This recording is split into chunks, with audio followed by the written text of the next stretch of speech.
morning dear students, you are welcome in my YouTube channel maths by Allen Gupta sir.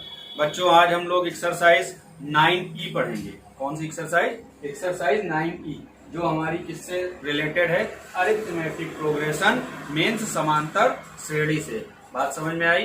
तो यहाँ पर हम लोग थोड़ा सा नया देखते हैं।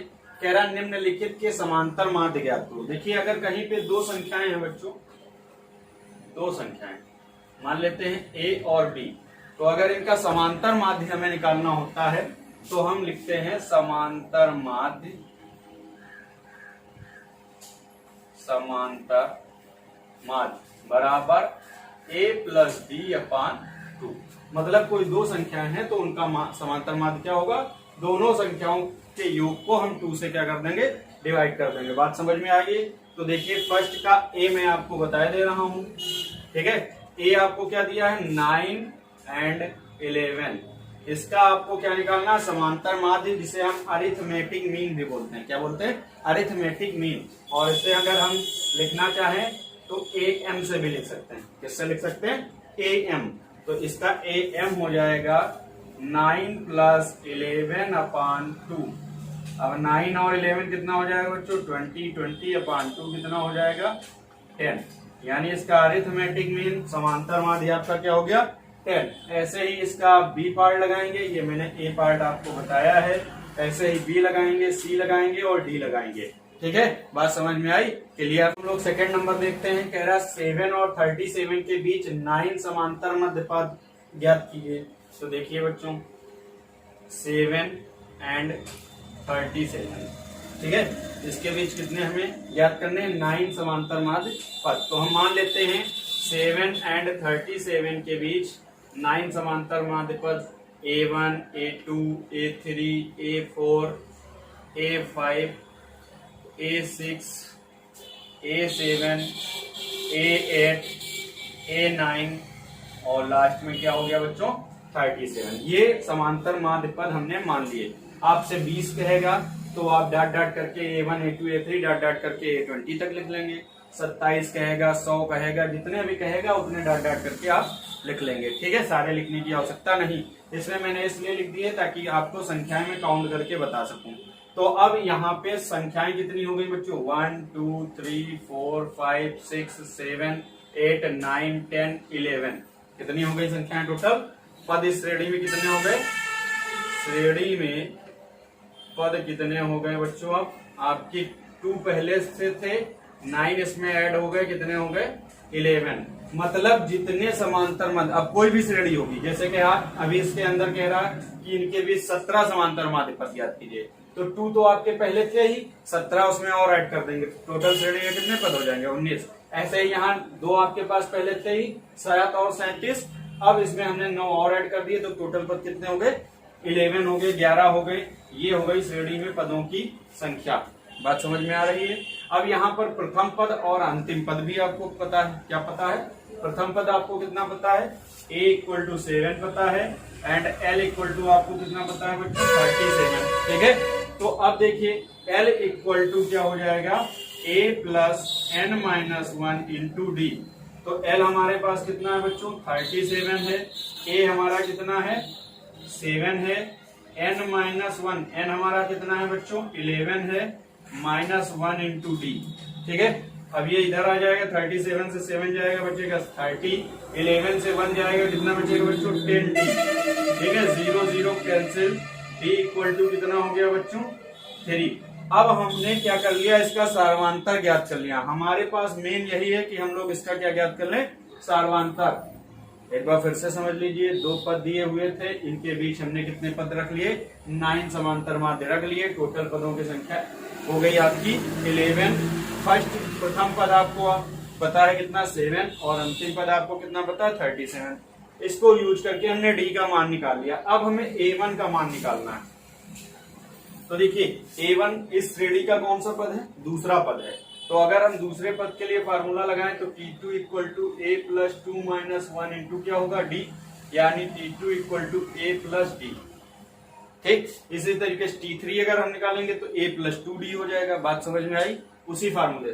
तो इसको आप न लगा के सीधे ये चीज ध्यान रखेंगे, अगर कहीं किसी श्रेणी में समांतर माध्य आप निकाल रहे हैं और पहला समांतर माध्य निकाल रहे हैं तो A1 इक्वल टू सीधा A प्लस डी हो जाएगा, दूसरा A2 equal to A plus 2D हो जाएगा, तीसरा A3 equal to A plus 3D हो जाएगा, A4 आपका A प्लस 4D हो जाएगा। कहने का तात्पर्य यह है जो श्रेणी का दूसरा पद होगा वही तो पहला समांतर माध्य होगा और जो तीसरा पद होगा वो दूसरा समांतर माध्य होगा। तो इस तरीके से यहाँ पे रखेंगे तो A प्लस डी आएगा, तीसरा पद निकालेंगे तो A प्लस 2D आएगा। लेकिन जब समांतर माध्य की बात आए तो सीधे सीधे आप ये याद रख सकते हैं, ठीक है, वरना आप निकाल सकते हैं जैसी आपकी इच्छा हो। A plus 5D, A6 equal to A plus 6D, A7 equal to A plus 7D, A8 equal to A plus 8D and A9 equal to A plus 9D। तो देखिए A आपको पता ही है कितना है 7, D आपको कितना पता है 3, 7 प्लस 3 कितना हो जाएगा 10, इसी तरीके 7 प्लस 2 इंटू 3 कितना हो जाएगा 2 3 जा 6 और 7 कितना 13 हो जाएगा। अगला अब मैं लिख नहीं रहा हूँ, 13 और 3 डायरेक्ट लिख रहा हूँ, वैल्यू नहीं रख रहा हूँ, 16 हो जाएगा। अगला कितना हो जाएगा 19 हो जाएगा। अगला 22, 25, 3 3 का डिफरेंस है ना, 10, 13, 16, 19, 22, 25, 28 हो जाएगा, 31 हो जाएगा, 34 हो जाएगा और लास्ट वाला आपका क्या है 37। तो ये 9 समांतर माध्य पद आपको पता चल गए। बात आपकी समझ में आई। इसी तरीके से क्वेश्चन नंबर 3 और 4 लगाएंगे। क्वेश्चन नंबर 3 में कह रहा है समांतर माध्य पदों का निवेश करो, कितने 10 एवं इन माध्य पदों का योगफल ज्ञात करो। तो जैसे ये मैंने माध्य पद निकाले हैं तो इनका आपको योगफल निकाल लेना है। सेम वैसे ही यहाँ पर आप इनका योगफल निकाल सकते हैं। इस क्वेश्चन में कुछ और नहीं करना, इतने माध्य पद निकालने थे, आपने निकाल लिया, वैल्यू आंसर हो गया आपका। ये मैं अगले क्वेश्चन के लिए कह रहा हूँ 25 और -8 वाले के लिए कि आप 10 समांतर माध्य पद इसी तरीके से निकाल लेंगे, फिर आपका उनका कह रहा योगफल, तो आप उनका योगफल आसानी से सीरीज के हिसाब से निकाल सकते हैं। बात समझ में आई। इसी तरीके से क्वेश्चन नंबर 4 आप लगाएंगे, ठीक है, क्लियर। देखते हैं बच्चों 5 का ये कह रहा है 20 और 80 के बीच n समांतर माध्य पद है, यदि प्रथम माध्य पद एवं अंतिम माध्य पद का अनुपात 1:3 हो तो n का मान ज्ञात करना है आपको बच्चों। 20 और 80 के बीच कितने समांतर माध्य पद हैं n, ठीक है। तो आइए देखते हैं बच्चों हम लोग 5 का a 20 और 80 के बीच A1, A2, A3 dot dot कितने हैं AN और 80। अभी मैंने आपको बताया था कि जब किसी श्रेणी के बीच माध्य पद रखते हैं तो श्रेणी में पदों की संख्या कितनी हो जाती है, कितनी हो जाती है 2 तो थे ही, बीच में जितने पद हों उसमें हम +2 कर देते हैं। तो देखिए श्रेणी में पदों की संख्या ये जानना बहुत जरूरी है, श्रेणी में पदों की संख्या कितनी हो जाएगी n, कितनी हो जाएगी बच्चों। भाई अभी यहाँ पे 9 समांतर माध्य थे तो 9 + 2 लिखा था हमने, अब कितने समांतर माध्य हैं n है, ठीक है। तो यानी यहाँ पे पदों की संख्या कितनी हो जाएगी n+2, कितनी हो जाएगी n+2। बात समझ में आई है आपकी। वही formula L = A + n-1 × D, ठीक है। अब L आपके पास कितना है, L कितना है 80 आपको पता है, A कितना पता है 20 पता है। अगर आपको यहाँ कंफ्यूजन हो रहा है तो यहाँ पे आप इसको कैपिटल N मान सकते हैं, कोई दिक्कत वाली बात नहीं है, कैपिटल N भी मान सकते हैं, ठीक। अब इस N का मान कितना दिया बच्चों n+2 -1 × D, ठीक। तो 80 से 20 जाएगा, बचेगा 60, n+2 -1 यानी n+1 × D।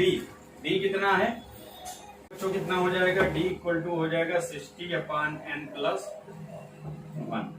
हमने D का मान क्या कर लिया, निकाल लिया, ठीक है। अब क्या कह रहा है, यदि प्रथम मध्य पद, तो प्रथम मध्य पद इसका क्या हो जाएगा A1 according to question A1 तथा अंतिम मध्य पद यहाँ क्या हो जाएगा AN। इनका अनुपात कितना दिया 1:3 दिया, तो A1/AN इक्वल टू कितना दिया है बच्चों 1/3। अब हमें A1 का मान मैंने आपको बताया था, A1 का मान क्या हो जाएगा बच्चों A प्लस डी। इसी तरीके से AN का मान क्या हो जाएगा A plus n d equal to 1/3। ठीक है। अब देखिए बच्चों A आपके पास कितना है 20, B कितना है 60/n+1 है ना। अच्छा ये फिर से A कितना है यहाँ पे 20 प्लस n। अब D फिर से कितना है आपका 60/n+1 इक्वल टू ये कितना दिया बच्चों 1/3। ठीक, इसको इधर देख लेते हैं यहाँ पे हम लोग। अब देखिए सबका एलसीएम यहाँ n+1 हो जाएगा, तो ये क्या हो जाएगा 20n+20+60। नीचे भी दोनों का एलसीएम क्या हो जाएगा n+1 हो जाएगा। अब ये क्या हो जाएगा 20n+20+60n इक्वल टू कितना 1/3। n+1 क्या हो जाएगा कैंसिल हो जाएगा। अब देखिए 20n+60 और 20 कितना हो जाएगा बच्चों 80 हो जाएगा। यहाँ देखिए 20n और 60n कितना हो जाएगा आपका 80n हो जाएगा, प्लस कितना 20 इक्वल टू 1/3। ऊपर देखिए 20 दोनों में कॉमन है तो कितना बचेगा n+4। नीचे 20 दोनों में कॉमन अगर हम ले लेंगे तो क्या बचेगा 4n+1। ठीक है, 20 कॉमन लिया तो n+4 और ये 4n+1 इक्वल टू 1/3। अब इसकी हम लोग क्या कर लेंगे क्रॉस मल्टीप्लीकेशन कर लेंगे, यानी ये हो जाएगा 3n+3 4 जा 12 इक्वल टू 4n+1।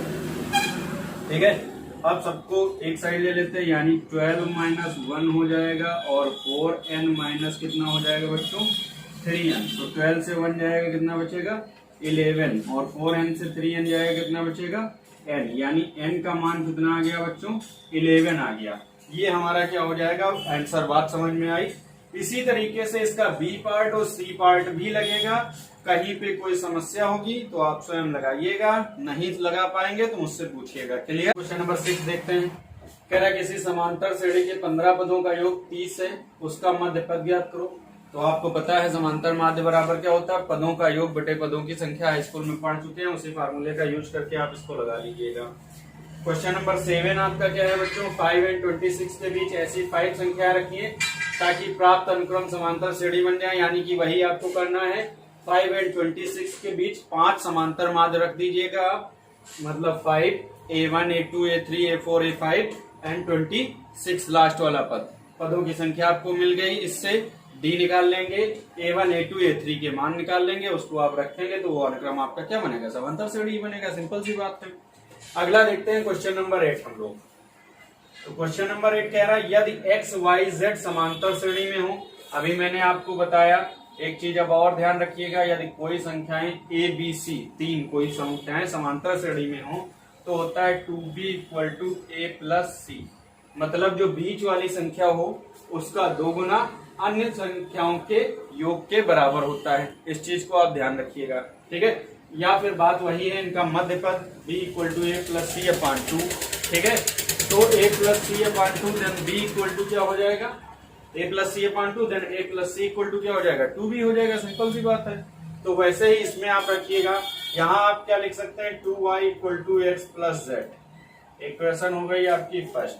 फिर कह रहा है एक्स वाई का समांतर माध्य a है, तो अकॉर्डिंग टू क्वेश्चन क्या है एक्स वाई का समांतर माध्य क्या है a है, यानी कि 2a इक्वल टू क्या हो जाएगा बच्चों x प्लस वाई। इक्वेशन हो गई आपकी सेकेंड। भाई x plus y equal to क्या हो जाएगा x प्लस वाई अपॉन 2 या फिर x plus y equal to सीधा 2a। इसी तरीके से y z का समांतर माध्य आपका क्या कह रहा है, तो देखिए b है, यानी 2b equal to y plus z. 2b equal to y plus z, ये आपकी इक्वेशन हो गई बच्चों थर्ड। ठीक है, अब कह रहा है तो सिद्ध करो a तथा b का समांतर माध्य y होगा। a तथा b का समांतर माध्य कह रहा y होगा, तो हम लोग क्या करते हैं इक्वेशन फर्स्ट प्लस सेकंड कर लेते हैं, कोई समस्या? तो देखिए 2a plus 2b equal to क्या हो जाएगा बच्चों, x plus y plus y plus z। कोई दिक्कत? अब ये देखिए 2 दोनों में कॉमन है, a plus b equal to, अच्छा इसमें कह रहा अब यहाँ पे हम क्या कर सकते हैं, x प्लस जेड। देखिए x प्लस जेड, इसके स्थान पे हम लोग क्या लिख सकते हैं बच्चों, x प्लस जेड के स्थान पे 2y लिख सकते हैं, यही तो है। x प्लस जेड के स्थान पे हम लोग क्या लिख सकते हैं, 2y, और ये y प्लस वाई 2y, ठीक। 2a प्लस बी, ये कितना हो जाएगा 4y, 2 जा कितना हो जाएगा बच्चों 4, तो a plus b equal to कितना हो जाएगा 2y, यही तो है। तो अब देखिए a और b का समांतर माध्य क्या हो जाएगा, y होगा, अतः a b का समांतर माध्य y होगा। बात समझ में आई? क्लियर? अब हम लोग मिलते हैं नेक्स्ट वीडियो में, आज के लिए इतना ही।